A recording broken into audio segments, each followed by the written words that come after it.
Huwag na kayo magtaka kung bakit biglang may mga bagong OLA na halos parehas yung mga ginagawa ng mga dating mga OLA na matagal nang wala sa Play Store at matagal na rin na-revoke, no?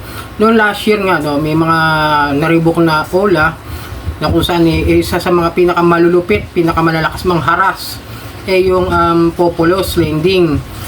Ngayon, medyo meron ako nakuha impormasyon na itong mga ito may baka yung iba alam, baka yung ibang mga nanonood sa akin baka alam na yung mga OLA ngayon ng mga bago o medyo meron yung iba ngayon nawawala, no? Katulad nung isa yung sample ko si More Gold, no? Nawawala siya ngayon sa Play Store, pero sabi yan daw isa sa mga sa mga OLA na under ng Populous Lending.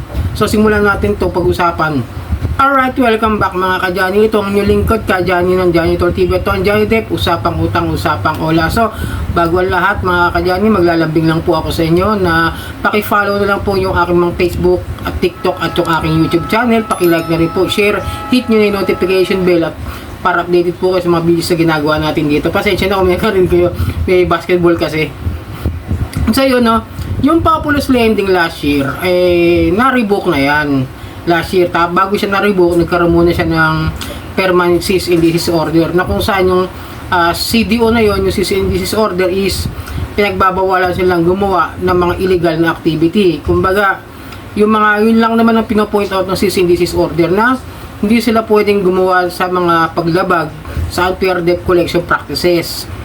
Yung panghaharas, yung mga pagtawag sa mga contacts sa hindi naman reference, yung sa mga pagtawag sa gabi, yung mga out of time na, yung mga 6 to 10, di ba?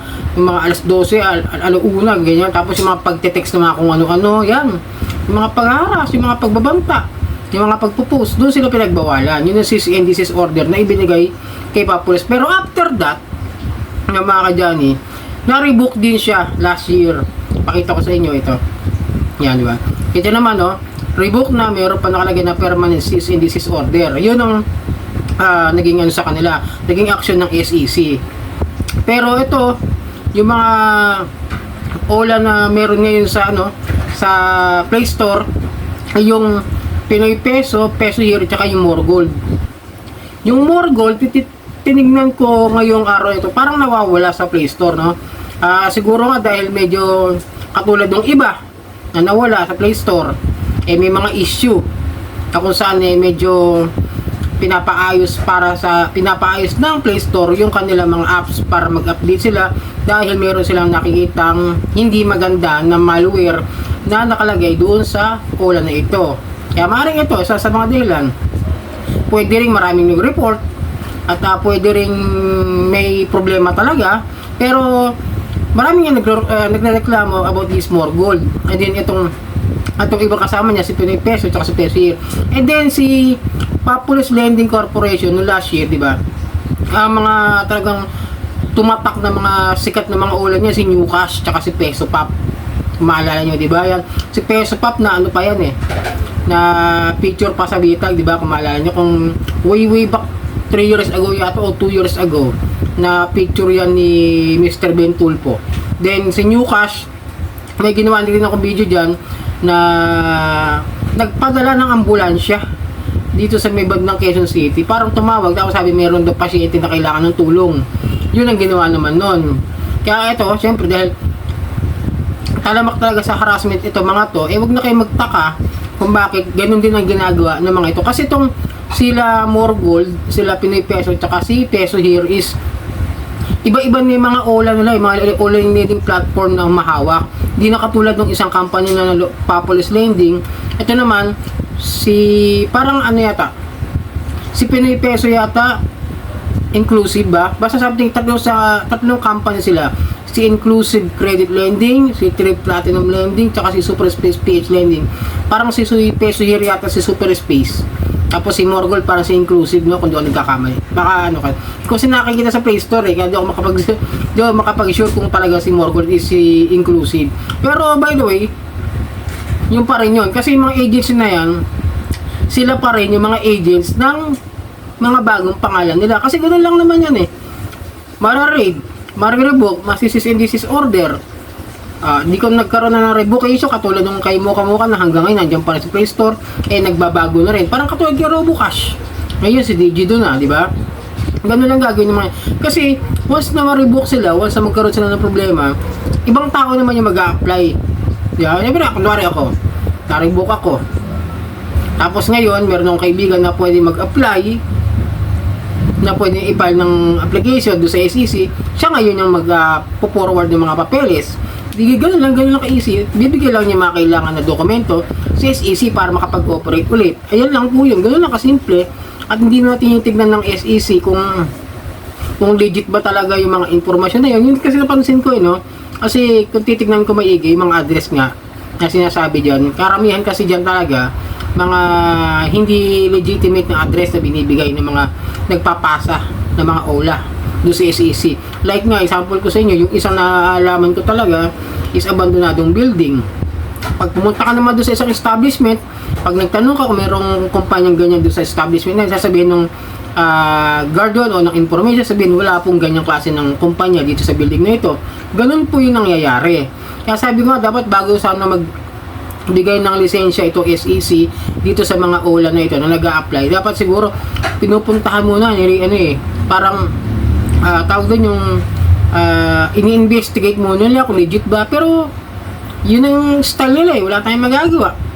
Baka kasi syempre para mas maanuhan na lang, pirma na lang ng pirma, tapos bigyan na lang ng lisensya, okay na. Tapos pagka may nagre-reklamo, yun lang, doon lang sila aasa para malaman kung lumalabag ba o hindi yung mga OLA na yan. Pero kahit napaka maraming complaint na, yun kasi ang kagandahan lang sa SEC ngayon para hindi naman porke negative yung sinasabi ko lagi namang negative. Sasabihin ko naman na sa kagandahan ngayon ng SEC, medyo yung kagandahan ng SEC ngayon, pag marami talagang complaint, nagbibigay sila ng mandato doon sa OLA, nabibigyan muna ng mga cease and desist order, binibigyan muna sila ng memo na medyo ini-issue sila ng parang warning. Hindi, katulad nga itong si Mocha Mocha, di ba? Kahit nasabi mo na dyan sa Play Store alam niyo yung revoke. Pero sana pag alam niyo na revoke, huwag niyo nang applyan, huwag niyo nang huwag niyo nang hiraman. Kasi yung iba napansin ko rin, tulad niya, may mga pero kung sasabihin niyo sa akin na revoke na pala yung dating company niya, yung Populous Lending na ngayon iba na yung mga pangalan, pwede na palang applyan o utangan. Hindi. Bagong rehistro na po sila. Kaya huwag nyo na pong tangkain kasi masisira lang ang buhay ninyo. Kasi nga nangaharas sila Kaya iba, gusto nyo ba yung ganon? Gusto nyo ba ipopost kayo? Gusto nyo ba yung tatawagan yung mga nyo? Pero, syempre, may mga OLA farmer na gagawa pa rin ng ganong klase ng bagay. Na alam nilang nangaharas, kaya gagawin, hihiraman at hindi babayaran. Kasi alam nila Pero ako I don't highly agree with that kind of system ng mga OLA farmer na kung saan uutangan dahil alam nang haras, di na babayaran. Tapos magpapile pa ng complaint ng kapal ng muka. Meron ako na last Pero to, susunod, pakitaan ko kayo ng ganun. Naalala ko yun Hindi pa siya naaras, gusto niya mag-file ng complaint ng kapal ng muka. alam na yung galawan ng mga OLA, kaya ngayon, yung gusto mangyari, uutangan niya. Tapos pag di pa naaras, meron siyang reklamo, di ba? Yung mga literal na na matitigas. Pero itong Populous tandaan nyo di porke sinabi ko na revoke na yung dating company niya, yung dating online lending platform na may hawak, is revoke din yung mga pinag-apply. Bago na po yan, kumbaga lisensyado na po yan ng SEC. Kaya na pinakita ko sa inyo yung mga updated, yung nakara, di ba? Yung updated na SEC online lending platform registered, kasama po sila roon. Yun nga lang, syempre medyo may idea na kayo sa sinabi ko. Kung iba medyo may alam na rin sa ganito, baka alam rin ng iba, tulungan nyo rin ako na kung ano pa yung mga OLA na maaaring galing sa Populous Lending tapos nagbago ng pangalan. Kasi yung Populous, eto yan ang may peso ka tsaka lucky loan, dagdag nyo pa bali 4 yung alam ko pero marami yan alam ko hindi lang 4 yan parang 6 yata na OLA ang hawak niyan. Pero pinakakilala dyan si Peso Pop tsaka si New Cash na mga kadyani. Ngayon kung may nalalaman kayo, pwede naman comment niyo kung may ideya kayo. Baka baka kasama dyan si Benny. Baka maaaring kasama kumbaga parang dati yung Populous. Kasi kung magpadala sila, talagang parehas din ng kay New Cash tsaka kay Peso Pop. kung paano sila mangharas ng kliyente nila ng borrower. So yun mga kadyani, ito lang muna yung aking update sa inyo ngayon. Sana na medyo nakatulong sa inyo para medyo maiwas-iwasan nyo yung mga ulan ng haras. At sana po ay pakipollow na po yung aking mga social media account, yung Facebook, TikTok at itong aking YouTube channel. At hanggang sa muli, sarang hamdi na po.